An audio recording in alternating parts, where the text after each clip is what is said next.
We're going to cover a topic that's often neglected in observability, actually.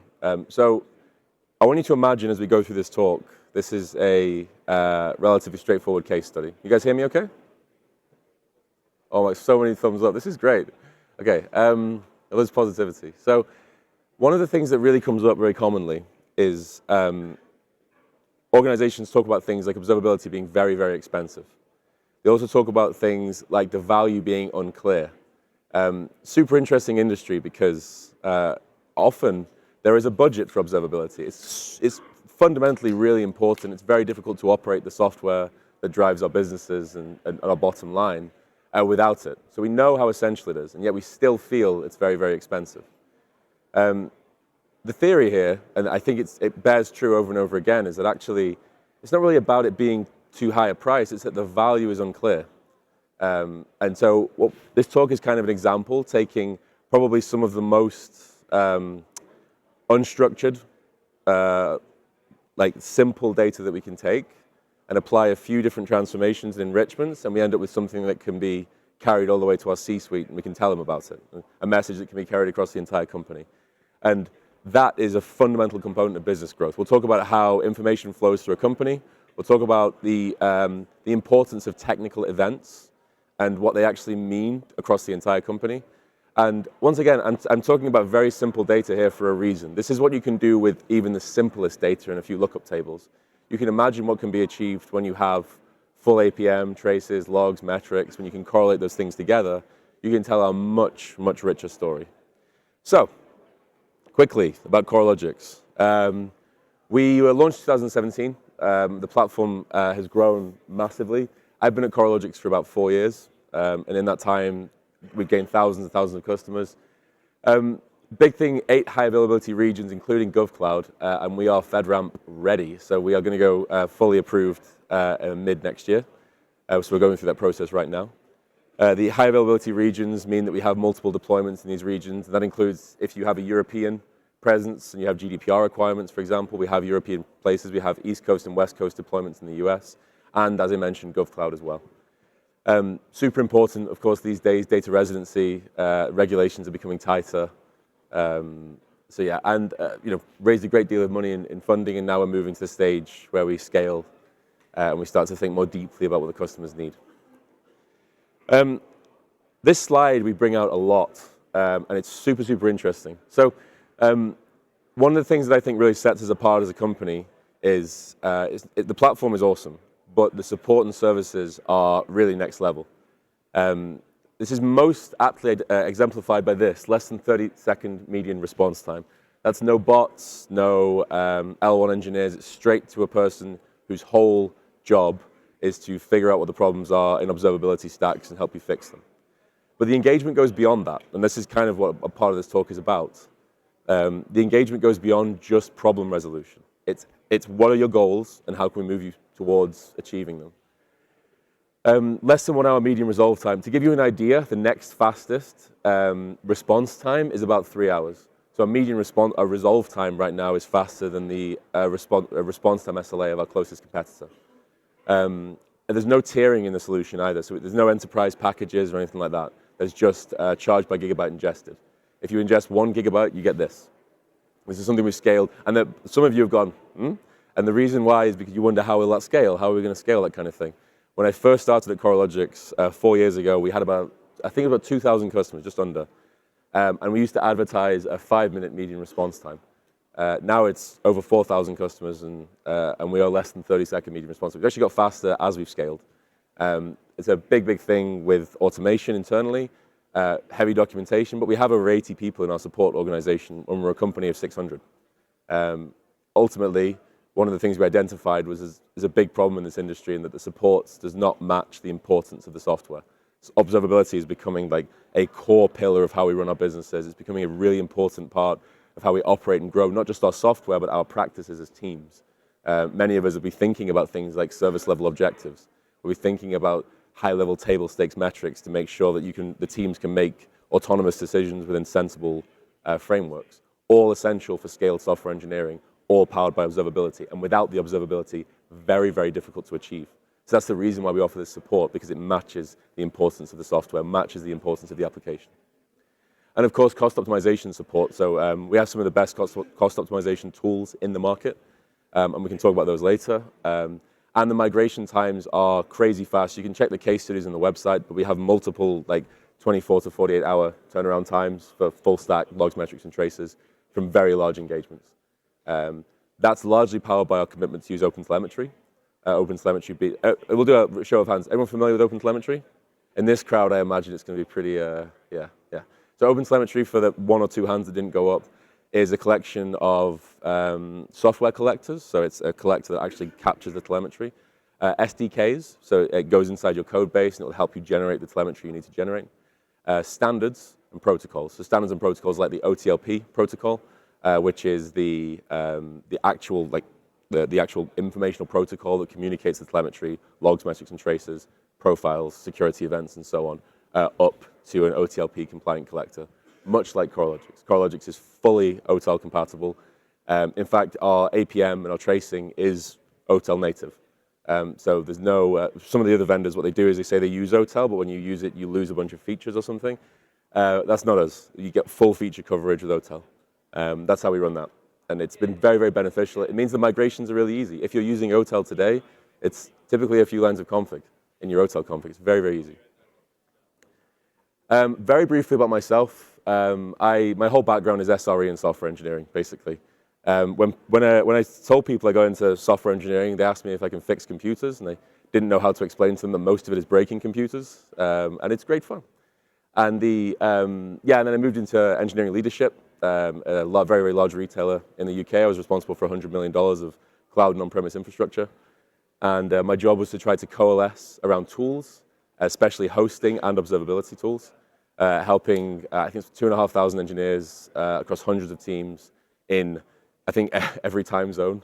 Trying to get them all on the same line was interesting. And I realized at that point that what I should be doing is evangelism, because that was more or less my job anyway. So I tried a few different roles, and I landed at Coralogix 4 years ago. And since then, we've grown the evangelism program. We have people in the States, in the UK, in Tel Aviv, where we are constantly going to customers and just talking to them and hanging out with them and working out what their problems are, and saying, well, and it can be anything from, I can't get this configuration to work, this OTel configuration isn't playing nicely for me, or my teams just don't understand service level objectives, and I'm struggling to get them on board with it. And we engage across that entire thing. And I'll talk a bit about that later with the maturity model that we've made that helps to contextualize that. So the premise of this talk is very simple. There's a common misconception in a company, which is that there is the tech side, and then there's like the businessy side. Hands up, have you seen that before? It's like, yeah, like tech in a room somewhere, and business are off doing businessy things. And the problem with this misconception is that it's just not, well, fundamentally, it's just not true anymore. It maybe was true a long time ago when tech was a niche part of the company, but now it's a horizontal enabler for everything. Companies that have the best tech compete better in the business. It's all mixed together. But the problem is that many of the tools that we use to measure and track events and correlate instances of things happening still operate with this in mind. There's like a techie interface, and there's a businessy interface, and so on. The problem is the siloing of information is really difficult. It causes big problems. You cannot correlate across siloed information. You can do it, but with great difficulty and a lot of manual work. So getting everything into one place, very important. And the problem with this assumption fundamentally is this. If you have a CTO with an engineering director, engineering manager, and some technical event has happened, then it kind of goes up that track. And it only really makes its way out if it's important, significant enough, quote unquote. But the definition of significant enough is often not codified. Marketing insights make their way up to the CMO, but they don't really go anywhere else. And sales insights often make their way up to the chief sales officer, the chief revenue officer, and they don't go anywhere else. But I, as an engineer, might be interested in the sales insight because it's something a customer said. It might actually be quite interesting to know, well, we don't do our sales process this way because the product doesn't facilitate it. That's interesting. As an engineer, I wouldn't know that. I might have a marketing insight, the drop-off on pages, the bounce rate on pages. These are all things that marketing teams tend to measure, but they are technical measurements that apply across the entire company. And so how do we change this flow of information? So what we don't want to do is we don't want to end up in a situation like this, where we kind of rely on just ad hoc collaboration, which is most companies, like vast majority of companies. Why don't we want to rely on ad hoc collaboration? It's based on the goodwill and the friendship of typically a very small group of people. For any of you I'll do a final show of hands, this is my favorite thing to do. Who's been in your company, in your current employment, 1 year or more? Yeah. 2 years or more, keep the hands up. 3 years or more? 4 years or more? 5? We'll jump 10? Yeah, okay. Thank you. So if you've been in there 10 years or more, you start to pretty much know everybody. And it stops becoming about following processes like, oh, I know the person. So that is an ad hoc engagement. And there's nothing wrong with that. It's great to have that as a natural thing, but it's not the bedrock. The bedrock needs to be the flow of information naturally is making its way across. And the way you do that is by joined up tooling. So you want to avoid that. You want to try and get away from this. And when we think about software events, these technical moments, they impact everybody. Okay? If I have an API slowdown, then it is going to impact every single portion of that company if you're a technical company. Because if your API is slowing down, your pages load slower, your marketing, the landing page that your marketing team just set up may load slower as well. There may be ripple effects across your entire stack. Really important. So the really important thing to recognize here is these technical moments need to be surfaced in a way that's really significant. Right now, they tend to go up that technical track, right? If I see a CPU spike, I get told, the CTO gets told about it. But it doesn't make its way out horizontally in a natural way. It's not common anyway. So how do we do something in practice? That's all the high-level stuff. How do we actually take a very, very low-level, simple signal and turn it into something that we can communicate upwards? So let me give you an example. We have a log like this. It's unstructured. There's nothing particularly remarkable about it. This is kind of cool, by the way. This is like a log summary thing that we do. If anyone using Coralogix today? Yeah? Go to a log, hit space. You get this guy. It's really cool. There's loads of Easter eggs in the app like that. And this will like pull out all the metadata that's automatically recognized. There's trace IDs in there for trace correlation. But the log itself is not particularly useful. If you took that and you said, hey, I have an RPC not found error, and you go to someone non-technical, they're going to be like, what the hell are you talking about? There's business context to this. This happens during a checkout process. So every single time this happens, someone tried to buy something and they couldn't. That's the business context of this message. Okay. So we can see something interesting in there, this ID on the end. And this is something we might want to filter on. So we can take that technical signal and we can parse and extract the really essential values, the ones that really matter. Why is that important? It allows you to index the fields that really matter, and then you can do things like query and filter, and you can aggregate on various different things. You can join and pivot, and I can show you how to do that. And then you can enrich. Enrichment is something that I think I never see, and we use it a lot in the Coralogix platform. What is enrichment? Enrichment is when you have some kind of field, and you say, okay, but I have tons of metadata around this ID, and I want to add the metadata into my log. Now, why do you want to do that? Because then you have a single document with all the context that you need. That's really important for like in-depth analysis. And finally, you can convert that data into something useful. And what I mean by something useful, I mean something that you can take, and you can take all the way up to the C level and say, hey, this is a significant thing, and here's why, and they will understand it. And that's the flow of information working in a less ad hoc way. So you can begin by creating a lookup table. So in Coralogix, we have this idea called data sets. Okay? Now, a data set is a bit like a table in a database. It's a collection of similar data. It doesn't have to be all the same structure and shape, but it's similar data. It doesn't have to be time series. So this is a lookup. Now, notice the ID on the left-hand side looks much like the ID we saw in the previous log. So, and we have a bunch of product information here. So what can we do with that? Well, this is a lookup table with which we can enrich. So what we can do is use our language called data prime. So data prime is an analytics language that we use. You can query logs, metrics, and traces in a single query. It supports all the things that you would expect from something like SQL. So joins and filters and aggregations and counting and so on. In this particular example, what we do is we take that custom data set, product details, and we will join the original log on it. And notice here, on the fly, we've extracted the product ID as a field onto itself. So now we have a product ID at its own field, and we say, hey, join on that, and give me everything from that lookup table that's relevant to that ID. And that turns the original thing into something that's a bit more interesting. Because what I can do is that once I know the price of the item, and I know it was a checkout process that was failing, I can start asking questions. How much money are we losing as a result of that? Okay? So when you go to your boss and you say, I have a not found RPC error, that's tough to say. If you go to your boss and say, in the last 15 minutes, we just lost $1,500 due to this bug, that's a compelling message. That will take people's attention. So this massaging and preparation of data is really, really important for a number of things. Now I'll double click on them. One, once you get your data into a more, let's say, organized shape, I think one of the things that we did in observability for a long time, does anyone remember this? This is an example. The common pattern was, and in many places still is, I take some data, all of it goes into sort of high-performance index storage, open search with a SSD hard drive underneath it, something like that. And then after like 2 weeks, it goes into some sort of low-cost storage, compressed. If we ever want to access it again, we have to go back to low-cost storage and pull it back out. And the assumption of that is that all of the data is equal, because it's all being treated in the same way, which is not true. Some logs only become useful after a certain amount of time. Some traces are only useful for 10 seconds when they happen. So we have to treat data differently. So what we can do here is that the really, really fun addition is that this is actually being queried directly from S3 as well. This is actually all held in customer cloud S3, which is a significant detail. So that's really important because now I have a business insight, like something that I can take to people. I can communicate it to anybody, and it's really easy to do. So why are we doing this? Why am I stood up here talking about business insights as an SRE? Because I've started with a very simple log. Now imagine what you can do with things like a trace. It's got a bunch of metadata on there that you've added in. And because we're using an enrichment model, we're not talking about going and changing 500 applications to make sure a correlation ID is making its way in there. What we're talking about is taking the stuff that's already in there and saying, oh, I can enrich on that. If this tag relates to this particular server, I can enrich based on that server. If it's based in a certain region or a department or any metadata that exists, I can enrich on those fields. So the enrichment model amplifies the fields that are already there.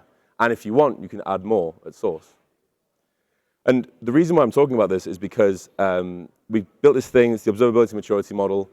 It's broken down into 4 different levels. There's something really significant about this. We are bringing this to every single one of our customers. It is a North Star vision for how observability is moving forward. Level 1 is essentially telemetry coverage. It's getting a stack of full stack telemetry, so logs, metrics, traces, profiles, events, and so on. It's basically just getting coverage for the stuff you've already got. Why is that level 1? It's very, very difficult to progress in this with massive gaps in your data. And a big problem today, especially with a lot of the vendors, is that people make these massive cost optimizations by not sending logs, for example, which is tough. It makes causal analysis very, very difficult. So avoiding those gaps is really, really important. The next level is engineering intelligence, and this is where most of us get to. And what we describe 1 and 2 is like a generic problem. So engineering intelligence is things like you have a telemetry, you coalesce it around your databases or your infrastructure or your servers or the processes running on your servers and so on. Super important because this is almost the gold standard for SRE today is defining SLOs, consistent measurements across teams, that kind of thing. This is where there are observability maturity models out there today. They all stop here. And one of the things that we realized was there is this big problem that I mentioned at the start of this talk, which is that the feeling is we're not getting enough value out of this data. The feeling is that we're not getting the return that we expected. How do we maximize the return that we can possibly get as engineers, but also as people working in a business? How do we connect these deeply technical signals to business growth and to business impacting measurements? What we do is we start to say things like, well, let's take all that engineering knowledge and put it into a production context. Production context means rather than just saying my API has breached my 500 millisecond SLO, it's what was the customer impact of that? And that's where things like APM become really, really useful because you can actually measure the thing over time. But Data Prime, that I showed you before, allows you to crunch all that data in new and custom ways. The necessity of a really flexible, really rich query language is fundamental to the whole process. It's very difficult to get this done without that. And the second thing that's really, really important as you're moving into the later parts of the maturity model is you have to have access to a significant portion of your data. Without it, it's really, really difficult. If you, for example, as many of the customers I've spoken to do, they don't produce traces. It's just too expensive or it's just not scaling for them or whatever. We can have a really, really good go at this, but it's hard because the traces give you a really good visibility of how the different services are talking with one another. They help you identify bottlenecks and performance issues. Root cause analysis is really a lot easier with traces. Much like without logs, by the way, there's a lot of talk now about removing logs entirely from the whole thing. I understand that. I think logs are great for causal analysis. Having just metrics, for example, you can tell you what's happening. There's a CPU spike. It's very difficult to understand the why, and logs often have the context for the why. But so having that data in the first place is really important. That's why it's level 1, without major gaps. So we've taken our engineering knowledge, we've put it into production context. And we're saying things like, rather than just SLOs, what does this mean to the customer relationships? Have we breached our SLAs? And that's really, it's so useful. You know, you can imagine a VP of engineering or a sort of CTO level who's getting pressure about these things can go to a dashboard and analyze that directly. It's not some derived calculation or something they're told about. One of the practices that some of our customers have started doing, which I love, is they have started to define SLOs and then SLAs in the same dashboard. And they've defined their SLOs with a little bit of a padding between their SLAs. And so the SLOs become a leading indicator for breaching their SLAs. Super cool. And that's a really, really nice example of applying this kind of logic. So we're at production intelligence. There is the level 4.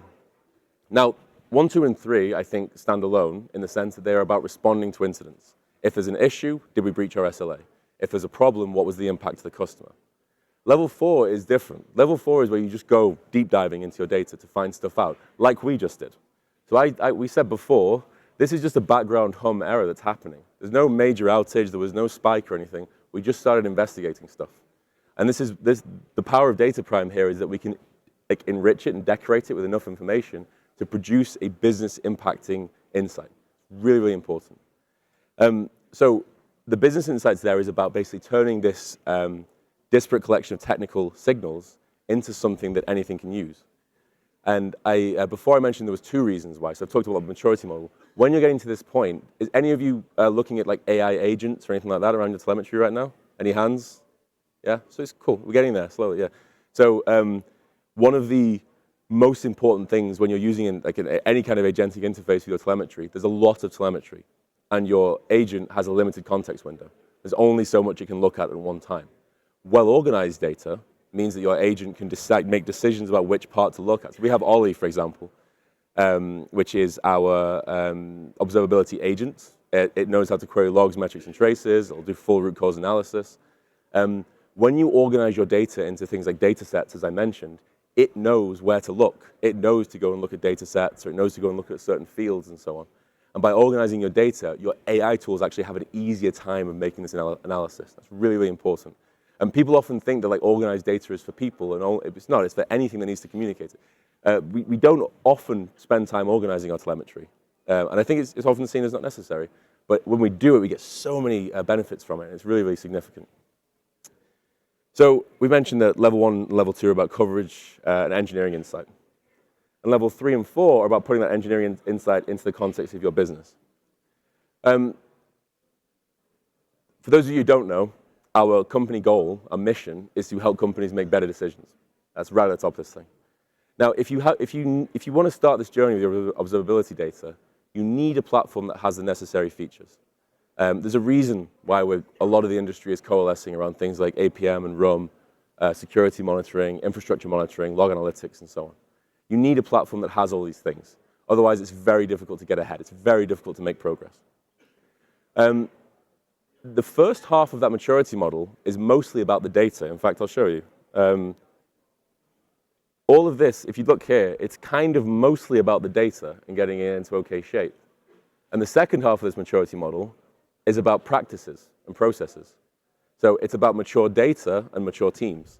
I was, years and years ago, I was working at a betting company. And I discovered, through just messing around with some of the logs, that we were losing money at two racetracks. And I remember sitting back and going, cool. And then I got on with coding. I didn't do anything with it. And I spoke to a lot of people over time, and a lot of people had similar experiences where they found something, but they were like, well, that's not really my thing, whatever. So if someone had come to me and said, hey, you should take this to the betting manager or to a certain part of the company, that's really important. That would have been a big thing for the company. 6 weeks later, the product manager came to me and said, hey, did you know we're losing money at these 2 racetracks? I was like, oh, I've never heard of it. So it's a remarkable thing. The reason why we do our engagement the way we do, the reason why the DevRel team, my team, engage with customers is the way they do it is because so many teams just need that extra little lift to move forward. We find that momentum in these companies is so important, and the way you do that is things like hackathons, fun engagements that are just there to strengthen the relationship with the customer, but also give the teams the effective ability to make the best use of the platform. Observability is such a niche space. I think we forget that sometimes, especially for any of us who are fans. And so because we think about it all the time, we forget that most people are thinking about things like server uptime, and they just want to keep the thing running. So when we get ourselves into this space, we have to remember that education is a fundamental part of observability, and this kind of strategy is only going to be powered by education and engagement in that way. That's the reason why the DevRel team, a core part of how we are measured, is the number of engagements we have with customers, the number and the creativity and the timeliness of those engagements as well. So it's all well and good me saying this, how mature teams, mature data, driven by a great platform, accelerated by artificial intelligence, will get you to better decision making. But it's already happening in a lot of customers. So TradeWeb, for example, sending us 130 terabytes of data a day. They had a business problem, which was that their audit process was taking a very long time, and because they had a rehydration model on their telemetry. So as I mentioned before, the data comes in, they hold it for a couple of weeks, and then they compress it, and they put it into somewhere else. And what we did was we said, well, the DataPrime query engine allows you to query your data as often as you like at no additional cost with data that's held in cloud object storage in your account, S3 for the AWS context. What does that mean? You can do audit queries in seconds, not in 2 weeks, two-week turnaround times. That's a business problem. When I go to people and say, what does a great observability stack do for you? People talk about APM and service visibility. I don't think anybody has said to me, it would be great if it could help with my audit problems. It's pretty rare, but it happens, and it's significant and meaningful. SoftBet, another example. This slide says they're growing really fast. This slide says they're sending 65 terabytes. They're actually sending more like 140 terabytes to us right now. Full stack, logs, metrics, and traces. A really, really interesting use case where we started with focusing on things like mean time to acknowledge, mean time to recovery. But actually, we got really wrapped up in the adoption side of things because we saw there was this groundswell momentum within the company, very big company distributed. And so 90% of all the dashboards being used today are Coralogix dashboards. That includes business people. That's the 90% of the company are using Coralogix dashboards. And what does that mean? That means the same insights are being shared across the entire company because they have a shared platform. Really, really important. And of course, it's always nice to have your mean time to acknowledge halved and your mean time to recovery reduced by 30%. It's always a nice added bonus. And we actually help their teams move faster. I don't know if anyone's familiar with the gaming space or anything, but it's brutally competitive, and it changes so fast. Teams that are able to release software faster are a differentiator. That is a fundamental differentiator in that industry. Kaltura. This was a fun one. So we onboarded with them. We took a look at their hotel config and we said, hey, this is inefficient. We didn't have to. It would have worked. It would have been fine. We would have got it working. It made no difference to how Coralogix worked. And we spent a few days with them just rewriting their hotel config, and it saved them 25% of their telemetry infrastructure. They're sending us 14 terabytes of data. That's about to go up. So 14 terabytes of data processing architecture is actually a reasonably significant amount of money that they just saved, just by working with Hotel, just because we figured we're at level 1, we have to get this right, because this is a foundation for all the way through level 4. If we were only thinking about level 1 and 2, we might just, it's fine, it's a bit janky, it'll work. But we knew where we want to get to. We knew what the North Star vision is. And we know it needs to be really squeaky clean at the start, otherwise it's going to be very difficult to get there. And they had a 5 nines uptime target, which is hard. That's 5 nines is, I think AWS is 4 nines, right? So it's pretty intense. And yeah, 25% reduction in all the infra spend. That's FinOps right there. So what does all this mean? What can we take from all of this? What we're doing at Coralogix is we're taking a typical model of engagement, which is we help you solve problems as they arise. And we're saying, okay, we're going to partner with you, find out what not just your technical goals are, but your business goals, and how can we turn an observability platform from a dev tool, basically, to something that spans your entire company and has a massive impact across everybody. And we're going to do it with the same kinds of things that power great dev tools, great APM, great real user monitoring, great SIM, great AI-based querying, great AI agentic experience in the forms of Ollie. These things have impact across our entire business, and that the direction of travel is very clear in that regard. Notice every single observability vendor, they're all talking about things like intelligence, not talking about, a few years ago it was like catch bugs, and now it's not that anymore. Now it's about business intelligence. Now it's about finding problems before they happen, and not just in that context, but constantly improving even when there are no problems. So we're moving past the point of, let's say, responding to issues, and we're even moving past the point of being proactive and catching issues before they come up. Now we're just going mining for stuff. The data is there, the insights are there, it just needs a bit of massaging and a platform that can do all that in one place. Coralogix has been built for this exact problem from day one. The architecture, everything has been the same since 2019. We started thinking about this stuff a long time ago, and through thousands of interactions with thousands of customers, this is the North Star vision we've produced. Thank you very much for your time today, guys. I really appreciate it. I'm going to hang around some questions if you're interested, but I really appreciate the time today. And as the slide says, thank you. Cheers, guys.